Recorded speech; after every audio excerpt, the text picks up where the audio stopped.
Hey, good morning. This is Rabbi Shlomo, first here at Yeshiva Tsama Nafshi, here in Yerushalyim HaKodesh. This is our first year of the morning, learning Avos. Yeshiva Tsama Nafshi is located in the Beit Knesset of Chanukah Yeshiva on the HaKodesh number 6, not too far from the Central Bus Station. Therefore, you can walk from there if you're in Yerushalayim or drive. We have parking across the street. There are buses, and especially if you're coming from Chutz La'aretz, please feel free to join us in our shiurim. We'd like to help you reach your visit to Yerushalyim with as much Torah as possible. Okay, we're learning now the 7th Mishnah in Avos, the first parak. Three things, he said.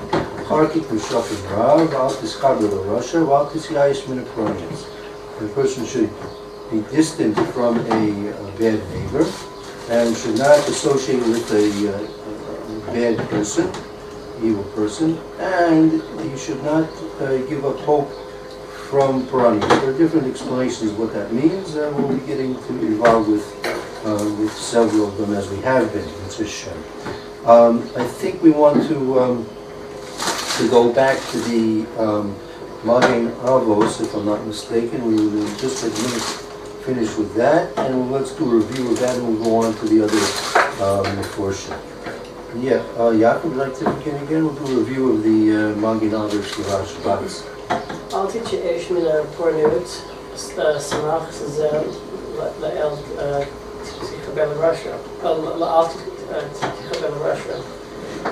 Don't despair from calamity / judgment. That is next to. So this is next to the bit about don't join a Russia. Right, it's like adjacent. It's adjacent to to the statement of Altis Haber Russia. I mean, there's significance. So we spoke about a large part of our shir yesterday was going to the concept and the discussion of what the smichus is and how that's an important way of making inferences and coming to conclusions and making kedushin as well, having special insights into what the Torah is teaching us, not only in the Torah itself, but also in Torah Shabbat. What's said next to another thing, what follows upon the heels of something else, or before something else, that's very significant in terms of our gaining wisdom and understanding of the Torah. Lo tomorrow, so that you should not say, Hare ani ra'eh ze harasha deracha masechim ve'eni mafsid klum bechavarto. So you should not say, I see this Russia and his path is successful for him.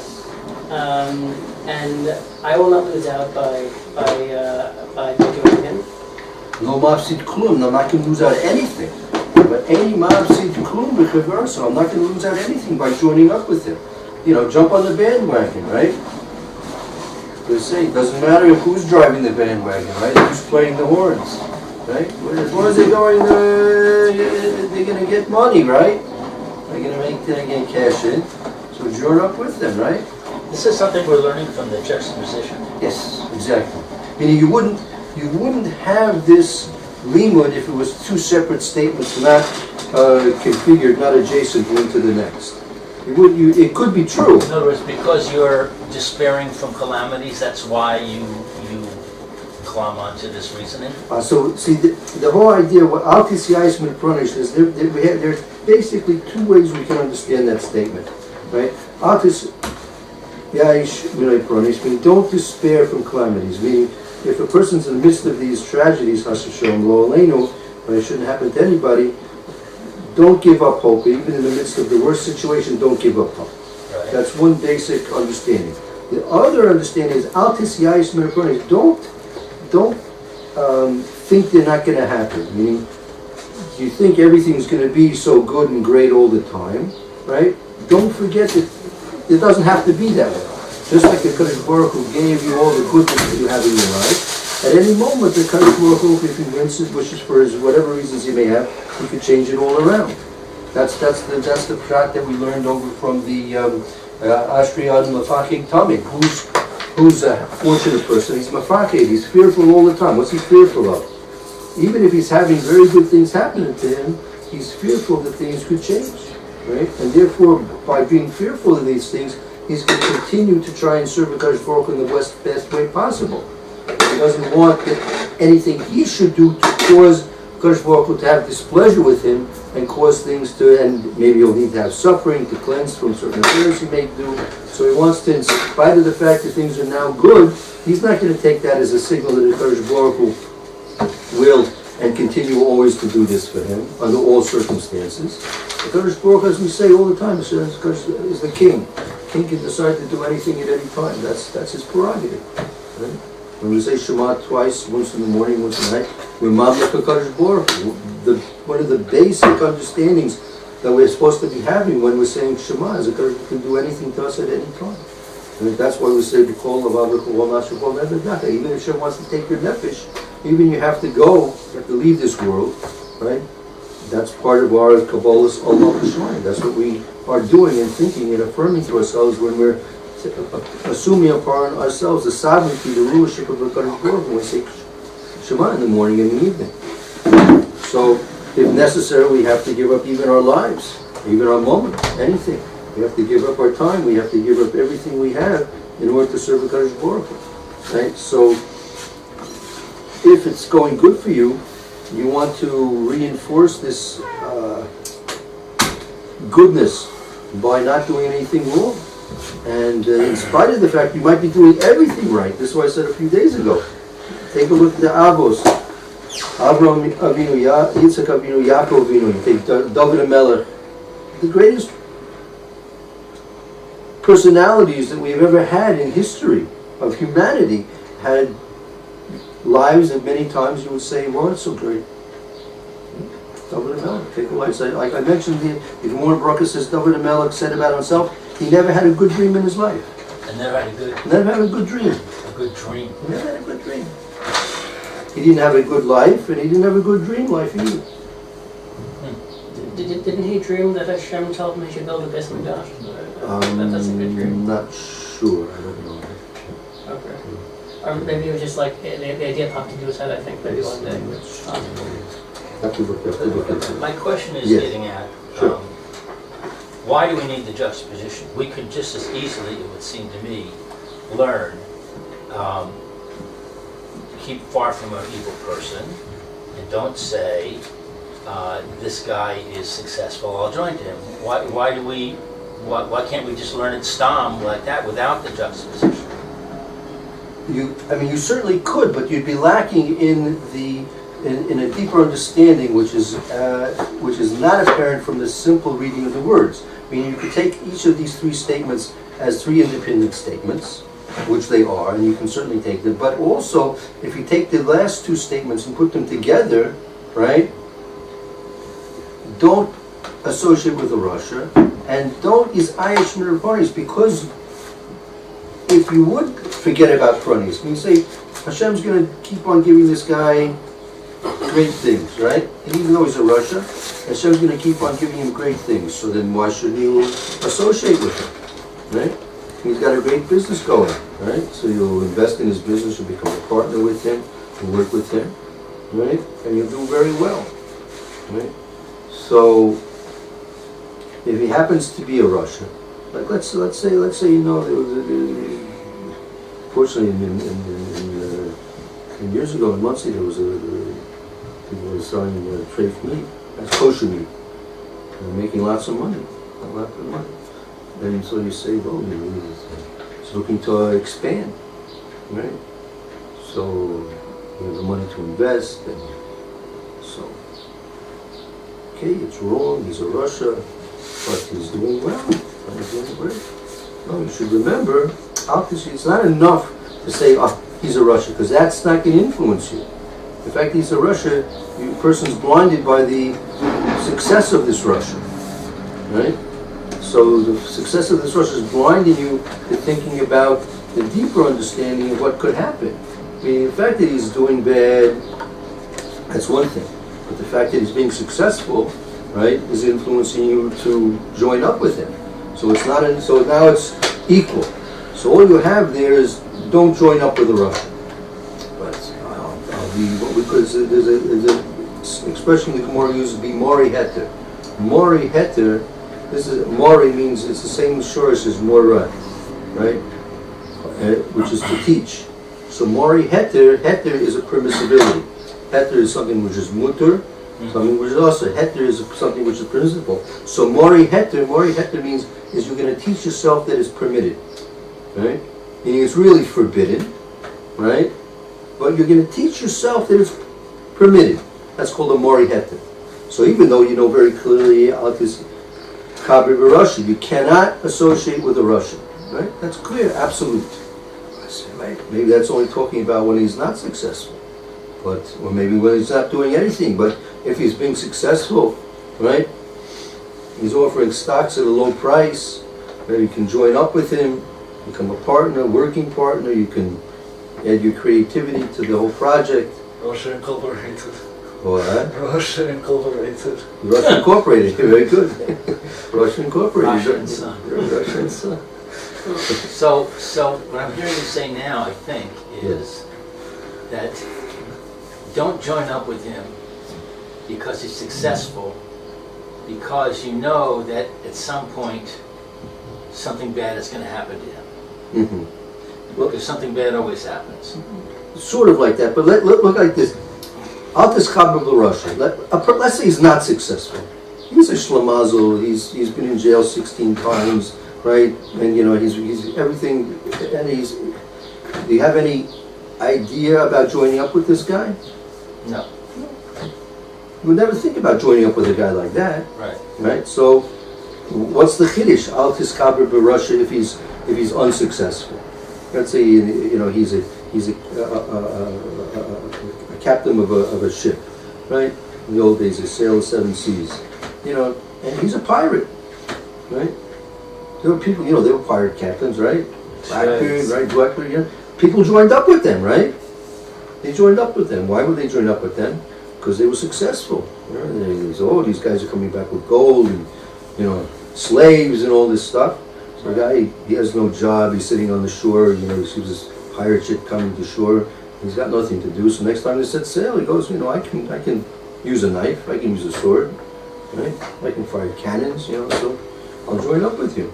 Because he wants to get him back with gold and silver. But if this guy comes back with his boat half sinking in the bay there, and half of his crew mutinied, right, and everything like this, and all starving, they ran out of food half the journey.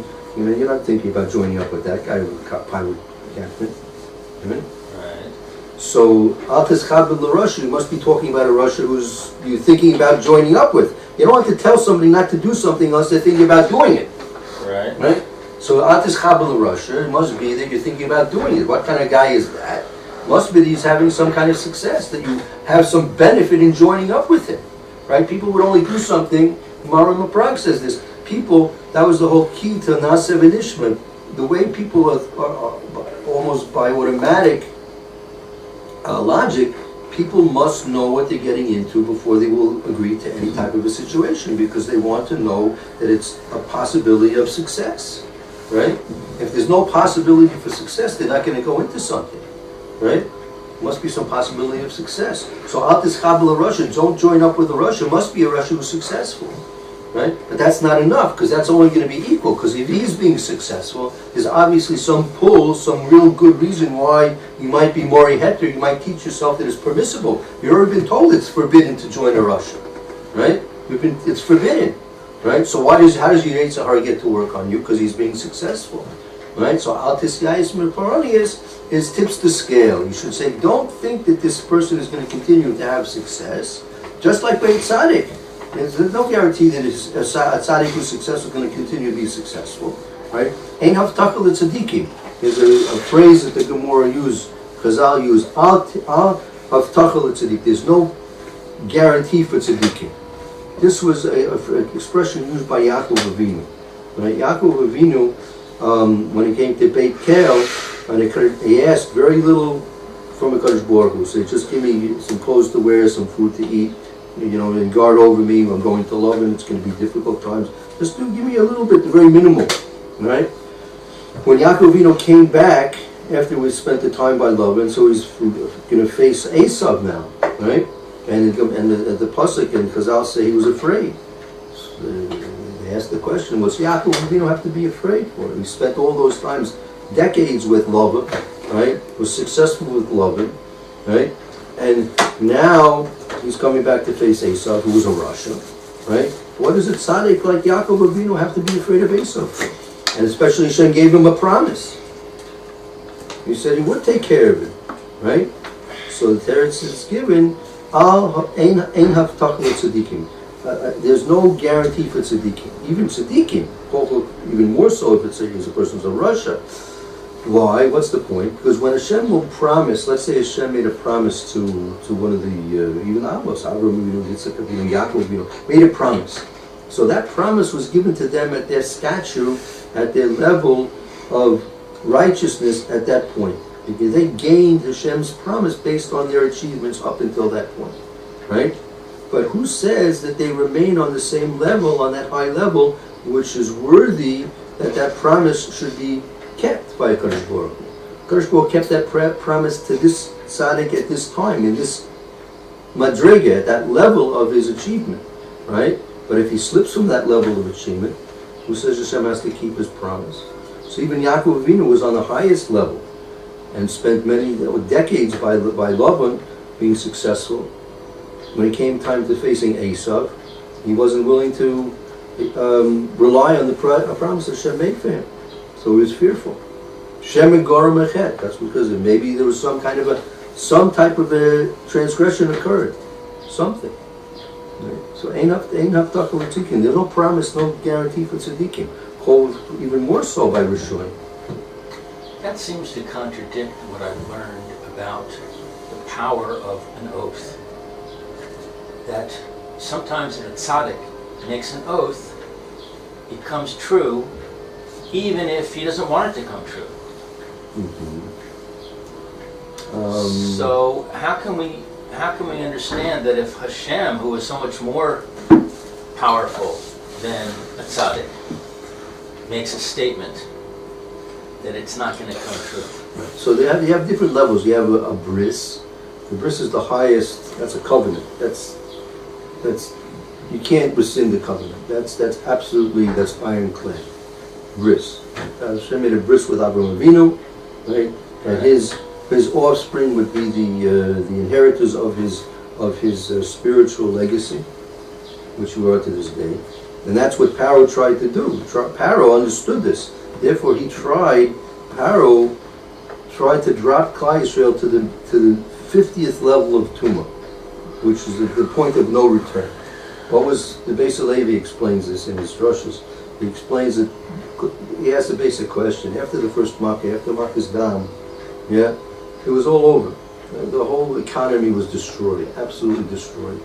Right? It would take them decades to recover from what happened to them in 7 days, when all the waters returned to blood. Right? So, if it was simply a economical reason to keep slaves in Egypt, that economical reason now ceased to exist. There's no need for slaves. The whole economy is destroyed, right? And especially if another Makkah is going to come, right? Because you're still keeping them as slaves, so just be intelligent and let them go, right? So the point is that wasn't his goal.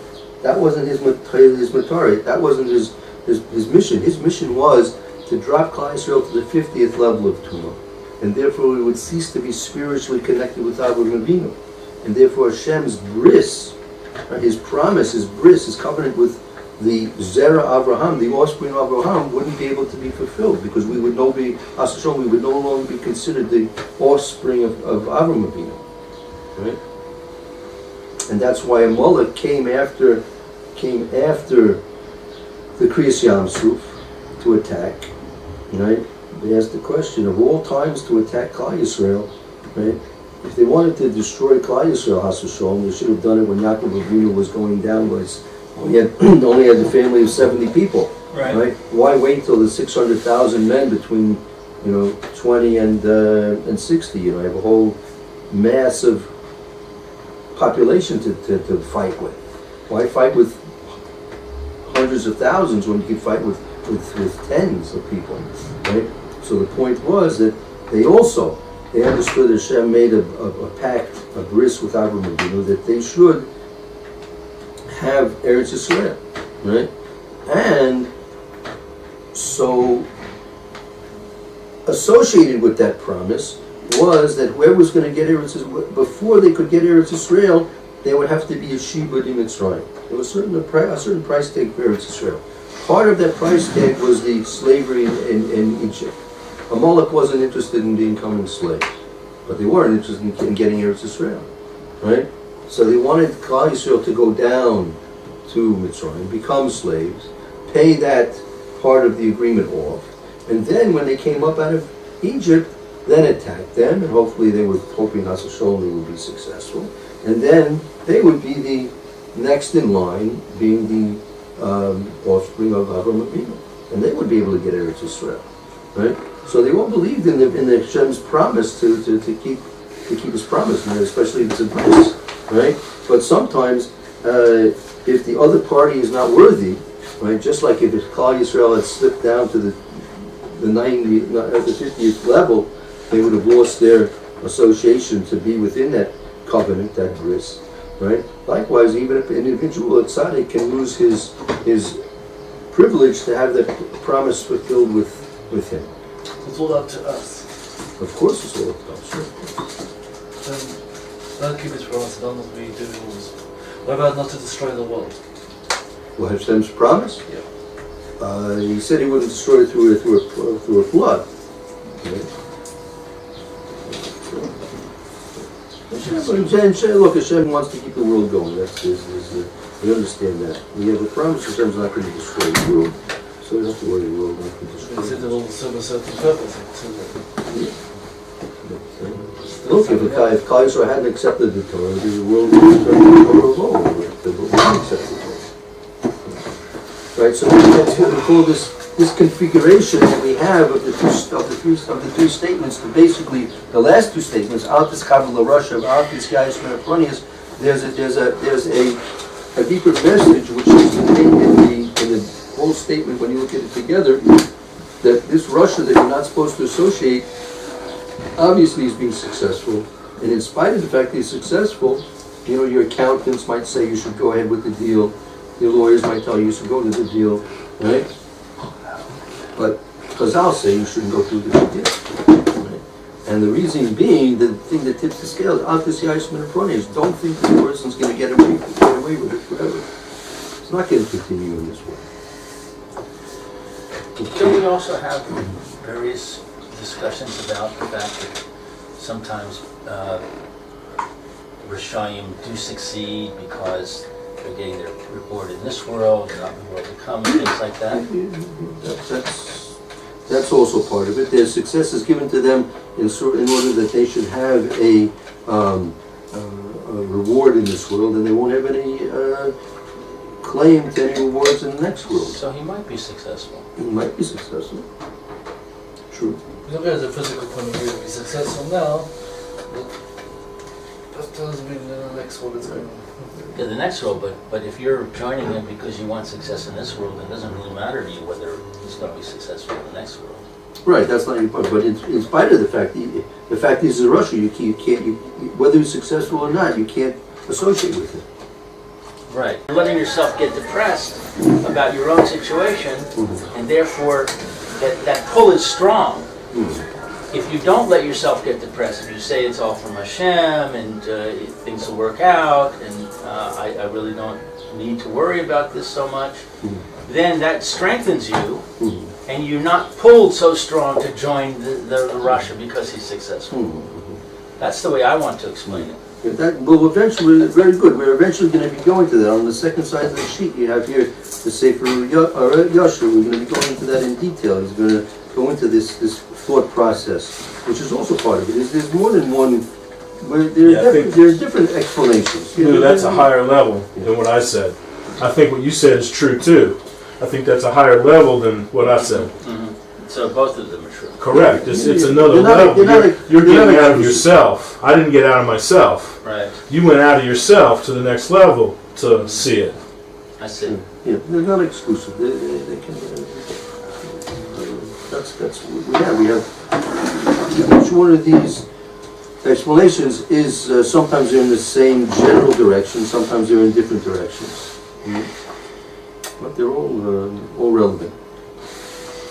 Very good. Mr. Shem will start the next year in a few minutes.